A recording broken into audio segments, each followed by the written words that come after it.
अखाड़ा में इस वक्त की बड़ी खबर बंगाल से, जहां बीजेपी ने ममता बनर्जी के नामांकन को चैलेंज किया है, उस पर आपत्ति जताई है। केस की असम में दर्ज है ममता बनर्जी के खिलाफ केस और इसकी जानकारी नामांकन में नहीं दी गई है, इस पर आपत्ति जताई है। बीजेपी ने चुनाव आयोग से ममता बनर्जी के नामांकन पर सवाल उठाए हैं। केस की जानकारी छिपाने का आरोप लगाया है ममता बनर्जी पर। असम में दर्ज है ममता बनर्जी के खिलाफ केस। इसी प्रकार की आपत्ति जब उन्होंने नंदीग्राम में अपना नामांकन भरा था, नंदीग्राम से चुनाव लड़ने के लिए, उस वक्त भी उठाई गई थी और तृणमूल कांग्रेस ने उस वक्त दर्ज केसेस के और इस आरोप को दरकिनार किया था और चुनाव आयोग को उन्होंने जवाब भी दिया था। आशिका सिंह जुड़ रही हैं। आशिका, तो भवानीपुर में भी एक बार फिर से यही सवाल उठाया जा रहा है कि उनके खिलाफ जो केसेस दर्ज हैं उसकी जानकारी क्यों नहीं दी गई है नामांकन पत्र में।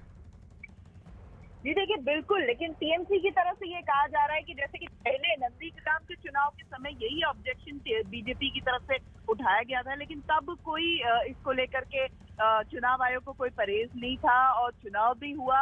वैसे ही इस बार भी ये कोई बड़ा मुद्दा नहीं है। हालांकि असम की बात करें तो आरोप ये है कि असम में अब भी कुछ ऐसे मामले हैं जिनकी जिनका उल्लेख ममता बनर्जी को नॉमिनेशन में करना चाहिए था। ये बीजेपी की तरफ से लगातार कहा जा रहा है। आनंद जी, उस वक्त चुनाव आयोग ने क्या उसे संज्ञान में लिया था? क्योंकि मुझे याद है कि तृणमूल कांग्रेस ने जवाब तो दिया था मीडिया को, पर क्या चुनाव आयोग ने उस वक्त सवाल प्रश्न किया था और क्या उसका एक्सप्लेनेशन दिया गया था नंदीग्राम में? और इस बार तो खुद प्रियंका टिब्रेवाल ने यह सवाल उठाया है।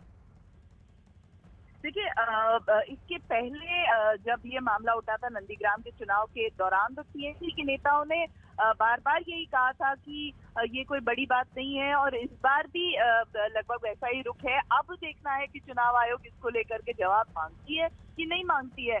और इसके अलावा टीएमसी का ये कहना है कि जबरन अड़ंगा लगा करके और भवानीपुर के चुनाव को बाधित करने की कोशिश में है बीजेपी।